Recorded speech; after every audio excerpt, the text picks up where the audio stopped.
Hollywoodbets Durbanville's flagship race meeting. It's the Matcham Stakes, the Cuda Matcham Stakes and the Baker McVeigh Diana Stakes, a traditional starting point for the rest of the season.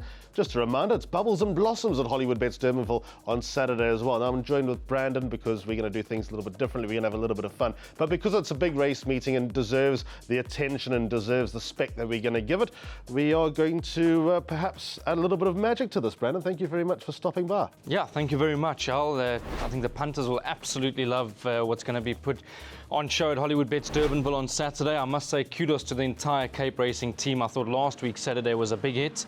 There were lots of people, I think just short of 1,500 people. Just chatting to a few of the old-timers that went racing, they said they've never seen the car park as full as that. So kudos to everybody that played part. Okay, let's do it again. Don't forget to like and subscribe to all our social media channels. Now, what's happened is that Brandon's tipped for all the odd-numbered races. I've tipped for all the even-numbered races. If we make a little bit of profit at the end of the day, that will be fantastic. Race number 1 is an early start, by the way, 20 past 11, so hopefully we get Brandon out of bed. Hollywoodbets Durbanville welcomes you, maiden plate over 1,400 metres. It looks to be quite a hot little maiden here, Brandon. How do you read it? Yeah, so Alistair, just looking at the early anti-post market, I see 5-2 is the current price, about number 3, King's Quest, the one chief runner at 3-1, and you're getting 5-1 and better those. I'm very much in favour of number 3, King's Quest.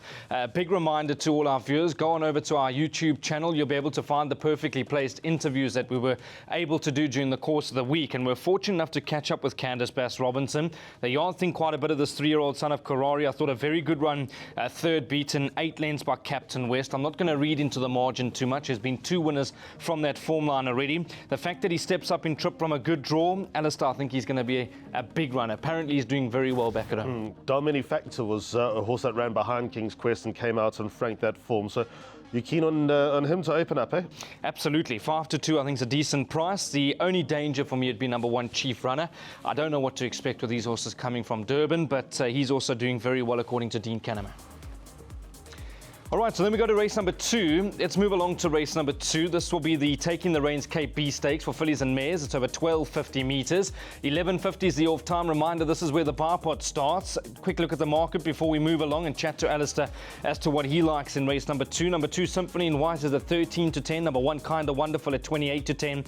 And it's 4-1 and better those. Alistair, a lot of these horses using this, I'm sure, as a prep leading up into the Cape summer season. I know you've gone with a swinger boxed over here, 1 and 3. 1 Kinda Wonderful, I think we're fortunate enough to see her gallop at Hollywoodbets Durbanville just over a week ago. Correct. So that was her first blowout of the season, Brandon. Number 1 Kinda Wonderful. She is the champion 2-year-old filly in the Western Cape from last season, deservedly so after winning the listed Iridescent Stakes at the end of June. That was before all the mud and all the chaos here weather-wise.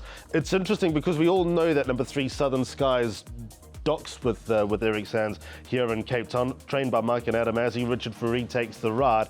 And the fact that she's a bit more grizzled, definitely a lot more fit than number 1 Kinda Wonderful, makes me lean towards his daughter Vercingetrix, who is 1 from 1 at Hollywoodbets Durbanville. She showed a lot of courage to get across the line last time when beating Winter Rainfall, who's a very good filly in her own right. She's 2 from 2 under Richard Fourie as well, which, you know, we know that Richard loves those gutsy, tenacious type of horses that he can get a little bit more out of in the closing stages that look like they're dead and buried, and he gets them to lift. Second one after a break, I'd expect her to be fitter. I think she's got the turn of foot that serves her well at Hollywoodbets Durbanville, and also that fight. So she's very interesting for me. Then number 1 Kinda Wonderful, you spot on. This is obviously a starting point for her, and number 2 Symphony in White, 2 highly talented fillies. Interesting that Symphony in White has already beaten Kinda Wonderful, but I'd venture to say that Kinda Wonderful has a bit more scope over a trip than number 2 Symphony in White. I think they'll eventually split. Well, they will definitely split as the summer goes on, and Symphony in White will probably be restricted to certain types of races, whereas Kinda Wonderful, I don't think you'll be seeing running down the straights at Hollywoodbets Kenilworth anytime soon. So I think Kinda Wonderful, you know, has definitely got a fighting chance at a draw number 1 coming out fresh, and also considering Symphony in White travelled down to KZN for the Alan Robertson, where she was anything but disgrace. So those are the 2 horses on the top of my mind, 3 and 1 box swingers, but there's one other horse that I'd just like to make mention of. She could provide the value. MJ Bailerfeld's a fan of the filly, number 6 Girl Like Us, comes in here very well weighted. She's 3 kilos better off for a 3/4 of a length beating at the hands of Southern Skies last time, so she's not got her legs tied up either. On we go now to race number 3, the first leg of the Place Accumulator. Follow Cape Racing on social media. Cape C Stakes over 1,000 metres. Race runs at 12:25. There are a few interesting runners in here that have chances. We've got the lightly raced and potentially progressive number 1, Be Merry. But let's find out what Brandon thinks of the race. What have you done? Yeah, so the market's got Be Merry 17-10, Alistair. Number 5, Love Shack at 33-10, and you're getting 7-1 and better those. I really like the look of number 1, Be Merry, from that inside draw. I'm not sure I'll be diving in at 17-10. I am of the opinion that you will get a better price closer to race time, but she is going to be my top selection. There's no value as it stands. She won a good enough race last time out.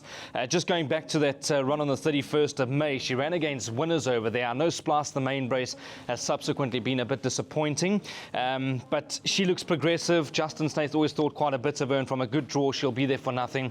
Let's see how good she is, number 1, Be Merry. And then I do want to make reference to number 5, Love Shack. I thought there was a tremendous run last time from a wide draw. She absolutely cruised up to them going through the 400, and she just ran out of puff late. I think that's where the draw was the telling factor. But from a good draw today, yes, a bit of pudding on the back of 61.5 kilograms. Aldo can just sit and wait as long as possible and attack the line late. So those are the 2 horses that I like, Alistair. But what I've done for the viewers, I've tipped a PA. I'm spending 120 Rand. In the first leg, we're going to go 1 and 5. That slide is up on your screen as we speak. By 2, 11 and 12. By 2, 3, 4, 7 and 13. By 2, 4, 10 and 13. By banker 2. By banker 10. By banker 2. And that's going to cost you for a full unit 120 Rand. Let's move along. Let's go to the first leg of the Pick 6. It's race number 4. Ultimately, the bet we all want to catch. This is the Remembering Gavinel Manza. It's a Cape C Stakes. It's over 12.50. You need to be on at 12.55. We're going to chat to Alistair as to what he likes in race number 4. I'll give you the market first, Al. Number 11, Otanico at 28-10. Air Raid number 12 at 33-10. Definitely Yes number 1 at 8-1 with number 5, Monumental. And after that, you're getting 10-1 and better. I know you've tipped a Pick 6. It does look to be a trappy race. I've gone with 2 horses. I've settled on the 2 lightly raced 3-year-old colts or / gelding here, Brandon, even though they have got in different draws. I want to start with number 11, Otaniqua, because I'm going to tip him on top. Corne Offer takes a ride for Andre now. I thought it was a good performance when dead heating with Swift Action last time. It actually looked like he got the bob at the end, but the way that he ran on strongly, I think that he's a horse with all sorts of progress. Good days to come for the son of Vercingetorix. You know how unlike it is, Andre Null, to run a horse as a 2-year-old, let alone in April. So that's how much Otaniqua must have been showing him, and the type of electricity that he might have been expecting from number 11, Otaniqua. When I initially went through this race, I thought, there's so many tried and tested horses who look like a win's just around the corner. Horse like Monumental bounced back to some sort of semblance of form. Kelp Forest is good in his day. The other 3-year-olds, definitely Yes, Bang Street, Worldly, all come into the picture. But I think all in all, Otaniqua might just have that little bit more class than all those horses. So that's why I'm going to tip him on top. But there's no way he's a banker, because I'm very keen on number 12, Air Raid, as well as a racehorse. Finished in front of We Have Touchdown on debut on the 2nd of June. Now, We Have Touchdown, I expect to progress as life goes on even more. But Air Raid beat We Have Touchdown beat Worldly, and quite a few others that are in this race as well. And I think Worldly is definitely worth a mention. So on indirect form lines, Air Raid stands out. Whether he needs a run or not after 95 days, I don't know. But we all know that there was a reach for him to be gelded. Probably loath to geld a horse out of the great mare Inara, but that day has come. And if there's any improvement, which I'm sure connections anticipate, he could be a very exciting horse going forward. So 11 and 12 for me in the Pick 6. And then the second leg, which is race 5, 2, 3, 4, 5 and 6. By 4, 10, 11, 12 and 13. I'm not as brave as Brandon with banker in the last 3 legs, but 2, 4 and 5.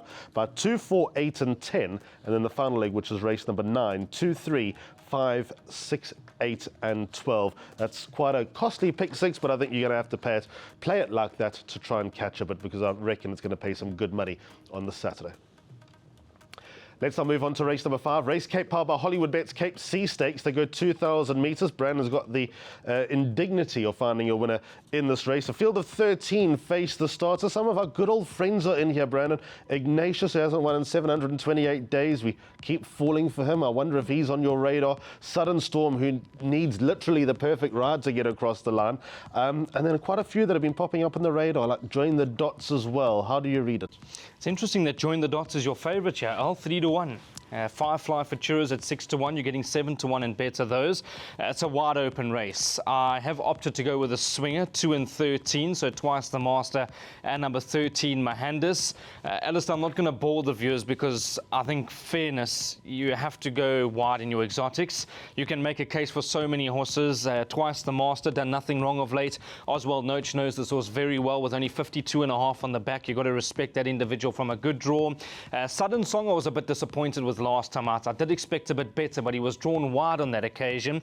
From a good draw, he'll be poised to strike. Ignatius, I know they were very confident last time. I thought Richard Farid did everything right. He had him in a good position turning for home. He's just one of those horses that I think needs to continue sliding down in the ratings before we can actually go in with a bit of confidence. He needs a confidence booster, number 4, Ignatius. I'm quite surprised to see that Join the Dots is so short in the market. I know it was a better run last time out, but many punters looking at the Richard Farid factor. And then finally, this horse Mahandis. Alistair, if Dennis Schwartz can get this horse from a bad draw into a good position and bounce him out the gates like he did last time out, he was really in a good rhythm going through the 400-meter marker. So don't be surprised that this horse goes on to register victory for Lunga Gila, and we might just have Mr. Gujit at the races on Saturday. So that'll be great to hopefully lead in a winner. But it's an open race. If you're going to try and make some money, swing at 2 and 13. Let's hope that it pays some decent money on the tote. So we go to race number 6. This is the Pro Dossa Boost Class 4. It goes off at 2:05. It's over 1,600 meters. Again, a very good race, a competitive race, but I think there's a few horses that might just put their hand up to be super competitive in some of these Class 4 events going forward for the rest of the season. 10 Industrial Strengths at 22-10. The 4 Big Unit at 7-1 with number 12 Unicorn Alert. And after that, you're getting 9-1 and better those. Alistair, I see you like a bit of Big Unit in the silks of Jason Murugasa. He's a gutsy individual. He won a good race last time. Murugasa silks have been seen to good effect. Now, I've made up my mind in this race with number 4, Big Unit.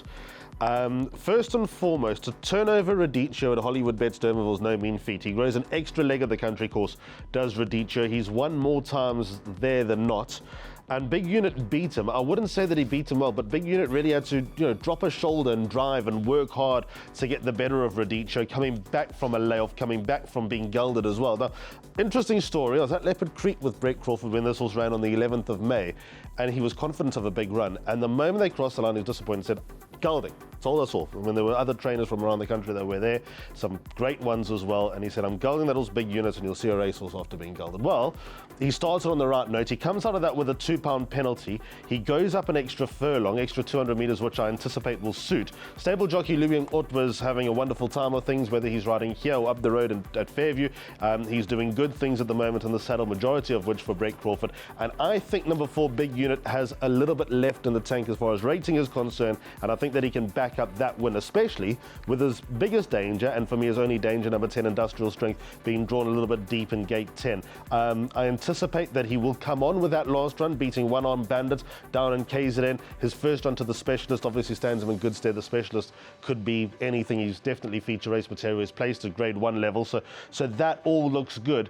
But I think right now, maybe not in a few months' time, but right now I think Big Unit will hold sway over number 10 Industrial Strength. You'll be happy to know, no more my bestie. No more. JC Wash your hands? Wash my hands. No more my bestie.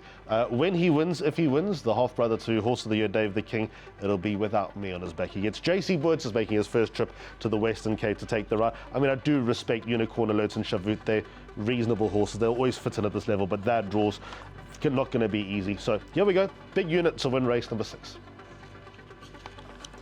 Let's go on to race number 7. This is the first of the features and also the start of the second jackpot, where you got 2 grade races to work your way through. The Baker McVeigh Diana Stakes, a grade 3 over 1,400 metres. Some great horses have won this race. Brandon will remember Captain's Ransom under Joshua Solomons very fondly a few years ago, and she obviously went on to become Horse of the Year, multiple grade 1 winner. I don't know if there are any Captain's Ransoms in the 2024 edition, but we're here to find a winner. What have you got for us as far as the market is concerned? That was a great race, wasn't it? I think Beat Clouds Unfold in a driving finish. I could be I want to say Glenn Cotson's horse. Mark, but it was a great finish. I remember they got into a tussle and Josh, one of the low weight on Captain's Ransom, got there.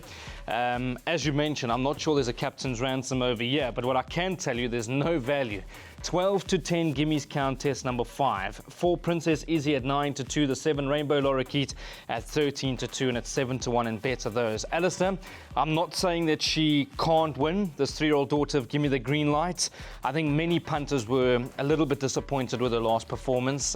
We obviously all saw what happened on the 1st of June in the Allen Robertson, where she was mighty unlucky not to have got a run on the inside fence. Yes, she's only got 51.5 on her back. I did speak to Dean Canema. She's travelled beautifully. She's doing well back at home. But we need to see whether or not she's going to handle Hollywoodbets Durbanville. And obviously, it's never easy taking on older horses that have been there, done that, and got the T-shirt. So I'm not diving in at 12 to 10. She can win with only 51.5 kilograms, but there's no value for me over there. My value lies with number 2, Gold Poker Game.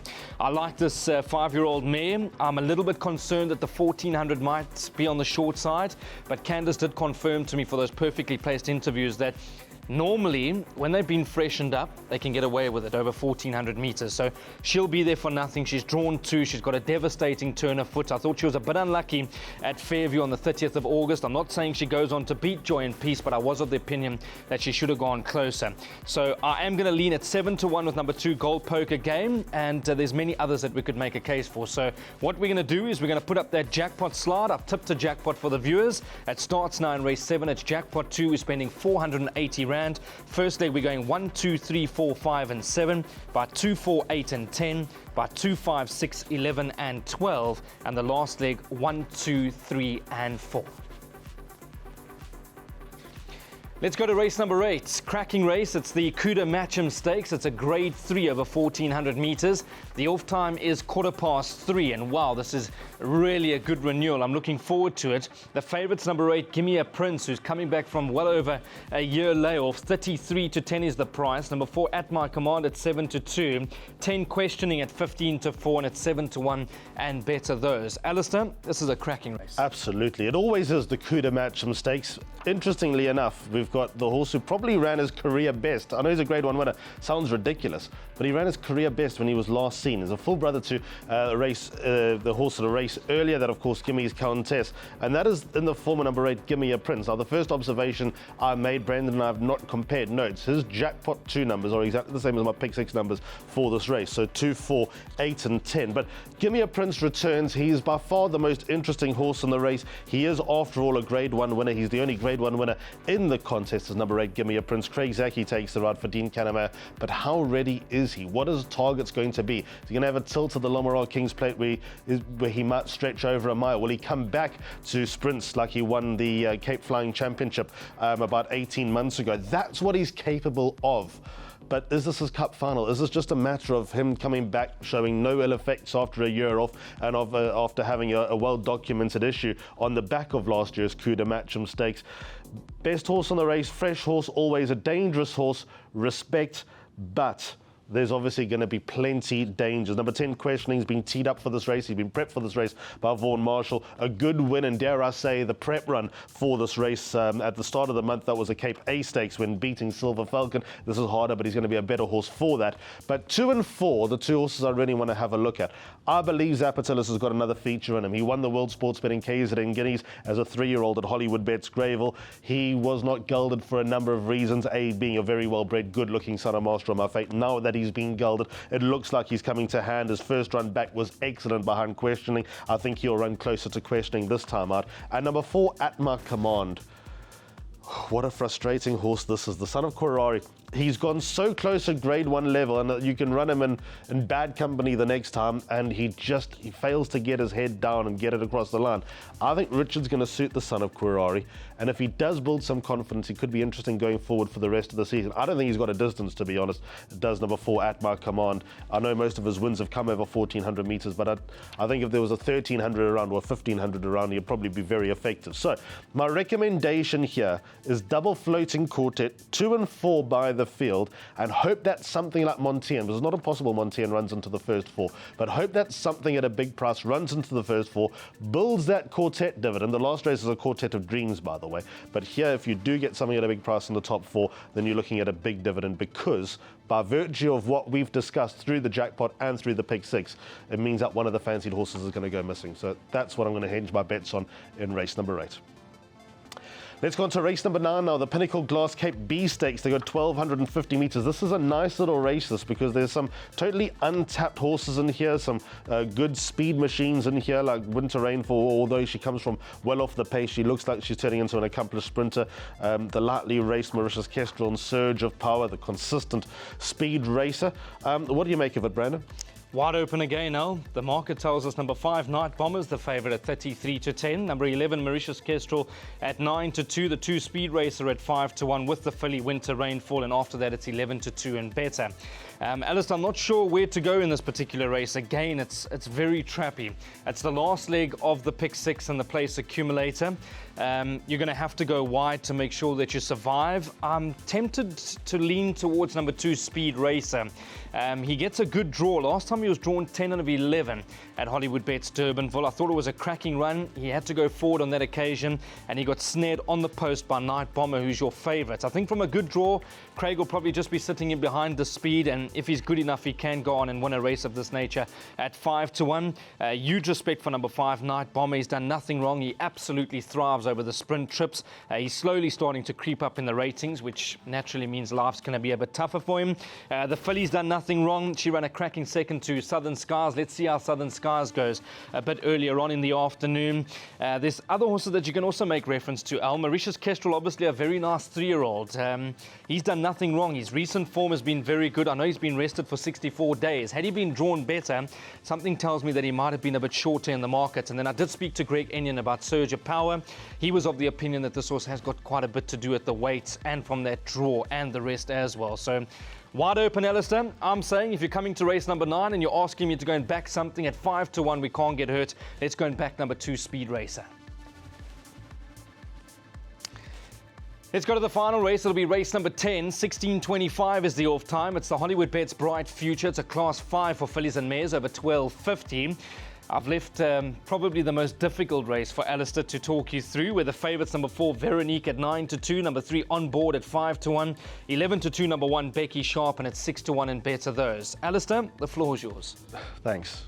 Is there a secret here, Brandon, with these Class 5s to have a close look at maidens that look like they have ordinary form? Now, we've only got 3 maidens here. Alicia Asherville, half-sister to Main Defender's got no form. Hard to get excited about her. Look Forward, a 24-start maiden, place chance. And number 5, rather, Gusto Girl. Maybe she's the answer at a big price, but I can't. I know that MJ Bailiffelt will probably sit here and say, no, he's going to have a look at maidens.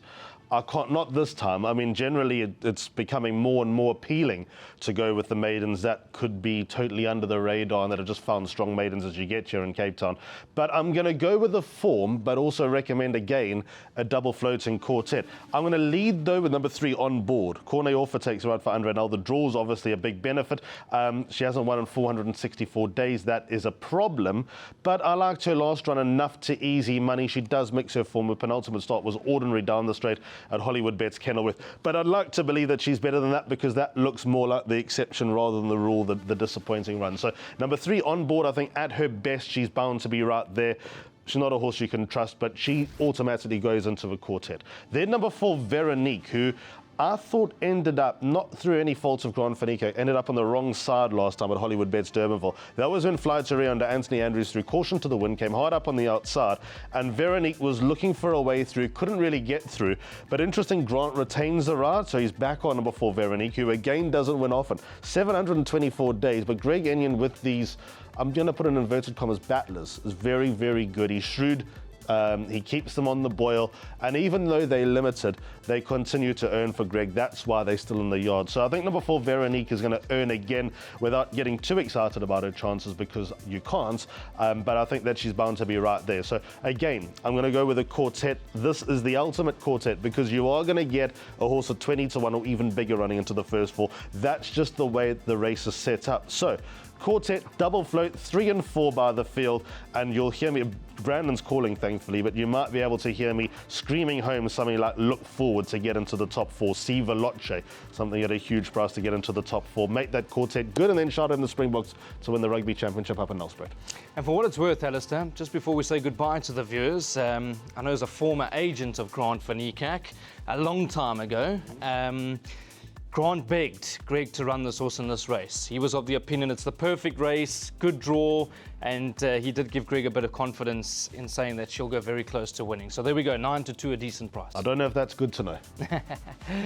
That's it from our side. Thank you very much, Al. Absolute pleasure as always. Really looking forward to it. I think on the day there's so many highlights that we're certainly looking forward to. I mean, great to have some of these big horses getting ready for the Cape Summer season, and you'll be downstairs with a fantastic team presenting. And you'll be upstairs with the fantastic team calling. The judges next door and the cameraman upstairs. But yeah, great pleasure. Looking forward to doing this again. No big marquee days during October, but there will be some big names stepping out of that, there's no doubt. Looking forward to returning here on the 2nd of November. That'll be group racing back here at Hollywoodbets Kenilworth. But for now, looking forward to welcoming you to Hollywoodbets Durbanville for the Cuda Matcham Stakes and the Baker McVeigh Diana Stakes. As I said at the top of the show, it is the marquee race day at the Country Course. Come and say hello. Come and enjoy some bubbles and blossoms and some good horses that go round.